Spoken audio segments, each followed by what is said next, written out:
दीदी कृष्ण कुमारी साधु वासवानी मिशन द्वारा press club में प्रेस वार्ता 13 दिसंबर को मैं कॉलेज में इनका प्रवचन जरूर सुने और पूरा वीडियो को जरूर अंत तक देखें। स्कूल्स हैं, हॉस्पिटल्स हैं, बहुत सारी सेवाएं होती है वहाँ पे। लेकिन दादा जो हैं, दादा JP वासवानी, उनका जन्मदिन 2 अगस्त को क्षमा दिवस के रूप में मनाया जाता है। ऐसे फॉरगिवनेस कि सबको माफ करो। वो सिर्फ सिंधियों गुरु नहीं हैं, वो सभी कास्ट के गुरु हैं। लेकिन अनफॉर्चुनेटली दादा का प्रचार छत्तीसगढ़ में कम हो पाया है। तो दीदी पहली बार उस मिशन से यहाँ आई है रायपुर, और इसके बाद दीदी हमारे साथ बिलासपुर चलेंगी। मैं बिलासपुर फॉलो करता हूँ, डॉक्टर रमेश कलवानी हूँ, और दीदी के हमने वहाँ एक सेंटर बनाया हुआ है, दादा का स्टेचू है वहाँ बिलासपुर में। तो दीदी का मन था, इच्छा थी कि हम रायपुर राजधानी को पूरा कवर करें, लेकिन समय कम होने की वजह से हमने कल एक प्रोग्राम जो कराया वो सिंधी में करवाया है।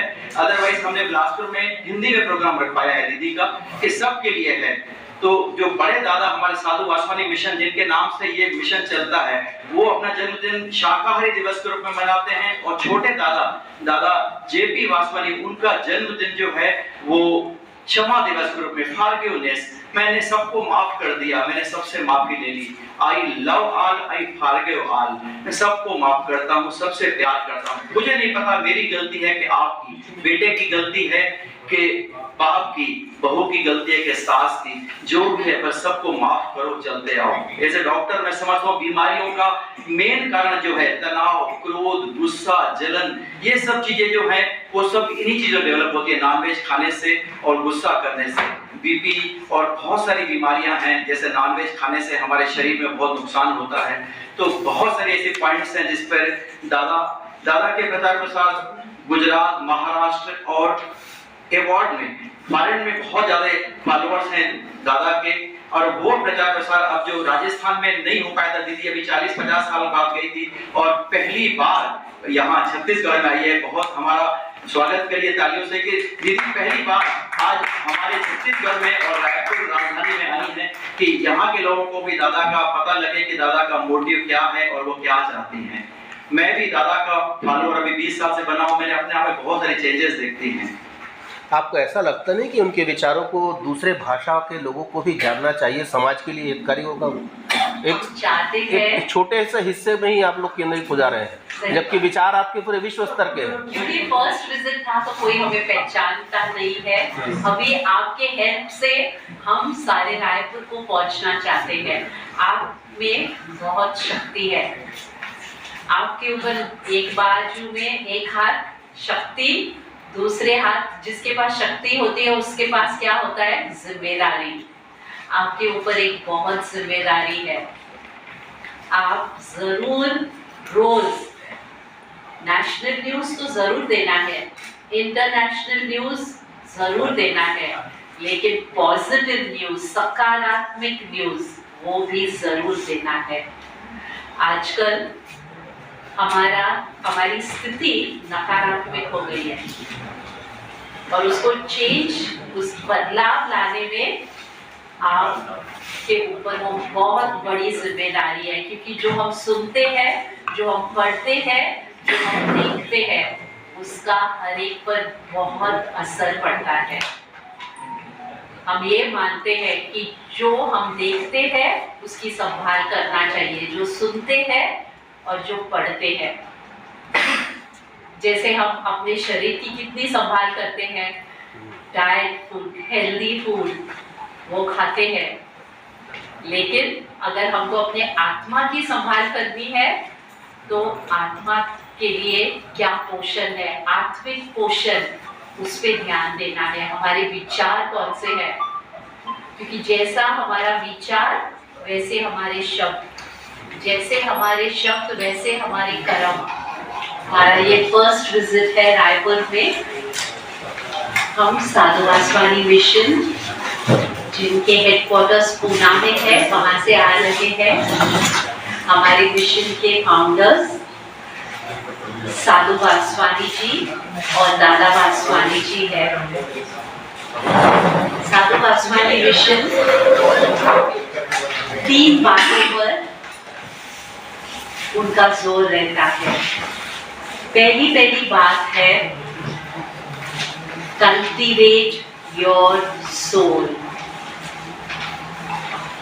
हम आजकल सब काम करते हैं, लेकिन अपने आत्मा का हम ध्यान नहीं रखते हैं। इसीलिए छोटी छोटी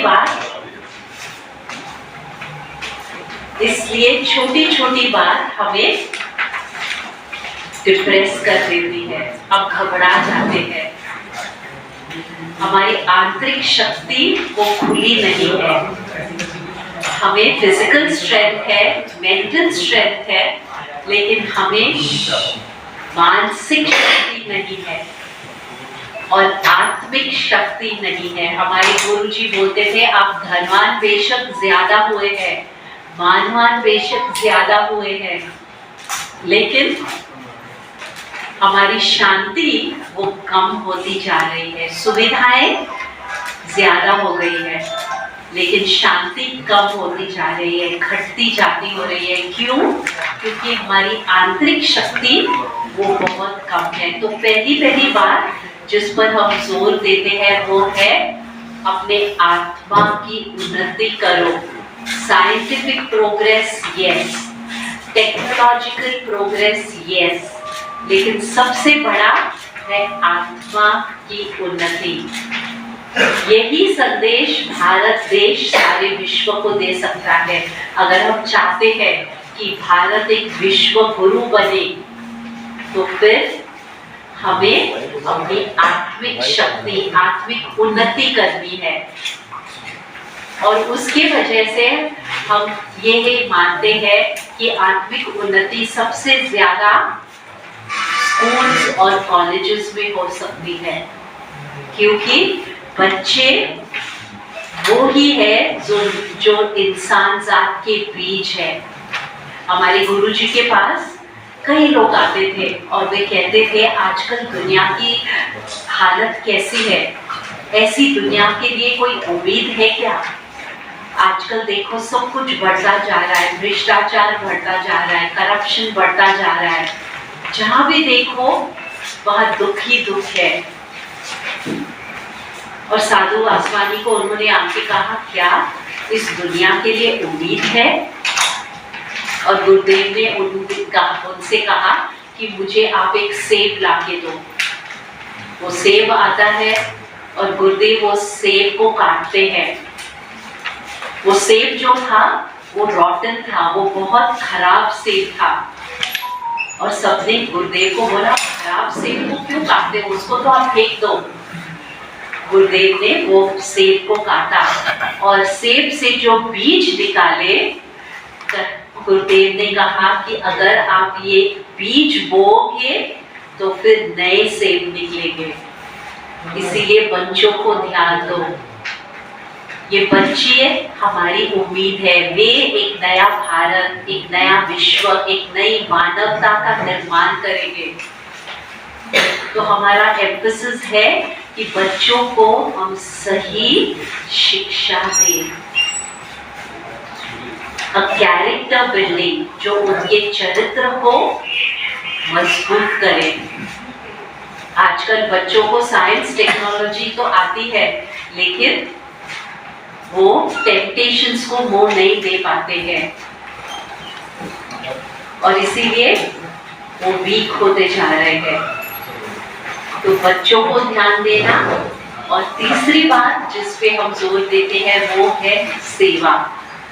हमारे गुरुजी ने कहा कि प्रभु मंदिरों में तो जरूर है, लेकिन प्रभु है गरीबों के झोपड़ियों में।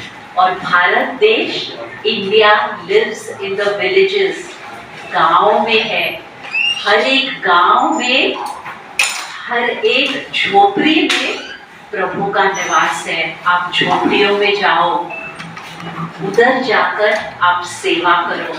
इसलिए उन्होंने बच्चों से कहा कि शिक्षा का रूट है रेवरेंस, सबके लिए आदर, सभी धर्मों के लिए, सभी प्रांतों के लिए, सबके लिए आदर, पर्यावरण के लिए भी आदर। आजकल देखो हम पर्यावरण से कैसे चल रहे हैं, नेचर से कैसे चल रहे हैं।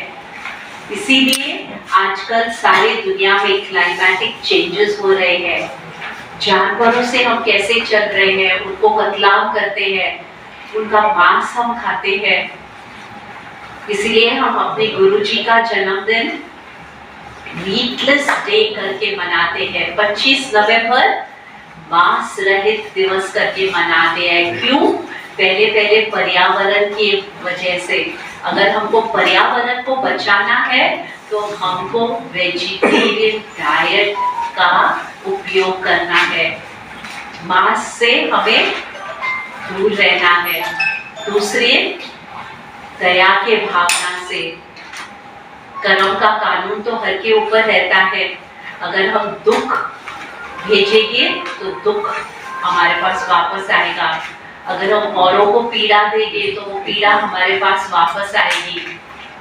अगर हम शांति चाहते हैं, खुशी चाहते हैं, तो सबको हम सुखी करें, सबकी हम आशीर्वाद पाए। और आशीर्वाद कभी मिलती है ना?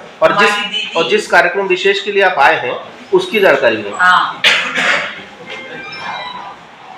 हमारी दीदी का सौभाग्य था कि जब वो 3 साल की थी तो साधु वासवानी जी के घर गई थी और उन्होंने वहां से सडनली रोना शुरू किया। सबने, दादाजी ने पूछा कौन बच्चा रो रहा है, तो कह रहा है कि कृष्णा रो रही है। वो कहती है कि मैं यहाँ से कहीं नहीं जाऊंगी, मैं यहाँ रहूंगी। और दादाजी ने कहा ठीक है, इसको यहाँ रहने दो। और मीन्स वो जब 3 साल की थी और अब तक साधु वासवानी जी के साथ रही, उसके बाद ये दादा जेपी वासवानी के साथ रही। इन्होंने अपनी पढ़ाई मीरा स्कूल और मीरा कॉलेज में की। इन्होंने एमकॉम पास किया, first class first in university of Poona, gold medallist है। चाहती तो हमारी किसी स्कूल की बहुत बड़ा प्रिंसिपल या कुछ भी बन सकती थी, लेकिन उन्होंने ये रास्ता चुना कि वो गुरुदेव की सेवा करेगी। तो इन्होंने दादा जेपी वासवानी के साथ बहुत सारा ट्रैवल किया, जहां वो गए वो उनके साथ गई। और फिर जब दादाजी का एक एक्सीडेंट हुआ तो दादाजी व्हीलचेयर पे थे, तो उनकी पूरी सेवा दिल जान से की। जैसे मैं जानती हूँ कि दादाजी को बुलाना होता था तो वो बेल बजाते थे, तो ये जब बेल सुनती थी तो अगर खाना खा रही है तो वो निवाला भी मुंह में छोड़कर वो दादाजी के पास थे। मीन्स इतनी गहरी सेवा उन्होंने की।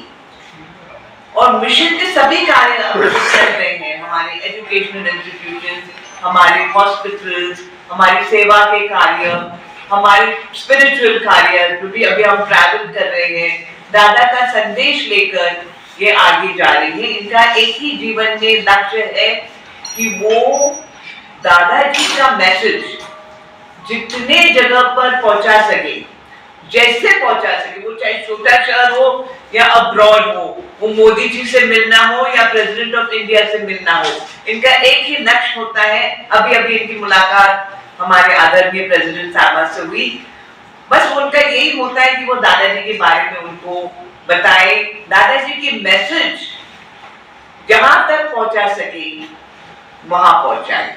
तो यहाँ पर भी उनका आने का लक्ष्य यही है कि वो जो भी कार्यक्रम करें वहां पर दादाजी का मैसेज करें। हमारे दादाजी जो थे, दादा जेपी वासवानी, वो कहते थे I am guru of none, I am disciple of all. और वो हमेशा अपने गुरु जी साधु पीएल वासवानी जी की बात करते थे। तो जहां पर दादाजी ने छोड़ा अपने गुरुजी के बारे में बोलने, इन्होंने अपने पर दिया कि वो हमारे दादा जेपी वासवानी और साधु पीएल वासवानी का लव, दादाजी का एक ही मैसेज था कि दुनिया में और कुछ नहीं है, there's nothing but love, simply love। इनका यही एक उद्देश्य था, वो दादाजी का प्यार, सेवा, जैसे इन्होंने आपको बताया, ये दादाजी के प्यार, सेवा, एजुकेशन, कल्टिवेट द सोल, जो मैसेजेस हैं वो आगे लेकर जा रही है।